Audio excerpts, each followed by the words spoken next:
ମାନେ ଆପଣଙ୍କ ପ୍ରିୟ ଧାରାବାହିକ ତୋ ପାଇଁ ତୋରି ପାଇଁ ଆପଣ ମାନେ ଦେଖିବେ ଏକ ଜବରଦସ୍ତି। ହଁ ସାଙ୍ଗମାନେ, ଆଜି ଚିକି ଚେଷ୍ଟା କଲେ ବି ରୋହି ହଉ କି ନିଶା ହଉ ସେ ସେମାନଙ୍କ ସତ କେବେ ବି ଜାଣିପାରିବନି। ନିଶାର ସତ ଜାଣିବାକୁ ଯାଇଥିଲା ବେଳେ ଚିକି ପୁଣି ସେ ନିଶାର ମାୟା ଜାଲରେ ପଡ଼ିଯିବ। ହଁ ସାଙ୍ଗମାନେ, ଭିଡ଼ିଓଟିକୁ ଶେଷ ଯାଏ ଦେଖନ୍ତୁ, ସବୁ କିଛି ଜାଣିପାରିବେ। ନିଶାର ସତ ଜାଣିବା ପାଇଁ ଚିକି ଆସି ବାଲିନଗର ଗାଁରେ ପହଞ୍ଚିଯାଏ।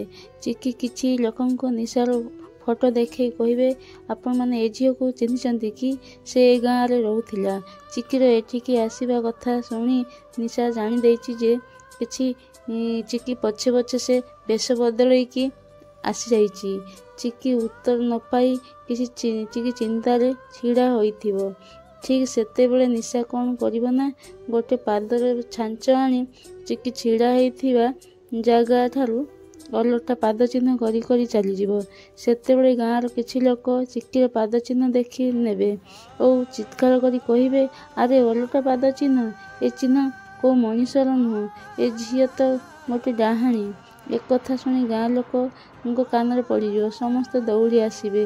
ସବୁ ଗାଁ ଲୋକ ଠେଙ୍ଗା ବାଡ଼ି ଧରି ଦୌଡ଼ିକି ଆସି ପହଞ୍ଚିଯିବେ ଚିକିଙ୍କ ପାଖରେ। ଚିକି ଗାଁ ଲୋକଙ୍କୁ ଏମିତି ରାଗିବାର ଦେଖି ସବୁ ବହୁତ ଜୋରରେ ବାଡ଼ି ଠେଙ୍ଗା ଧରି ଦୌଡ଼ି ଆସି ପହଞ୍ଚିଯିବେ ଚିକିଙ୍କ ପାଖରେ। ଚିକି ଲୋକମାନଙ୍କୁ ଦେଖି ବହୁତ ଜୋରରେ ଡରିଯାଆନ୍ତି। ସେତେବେଳେ ନିଶା କହିବ,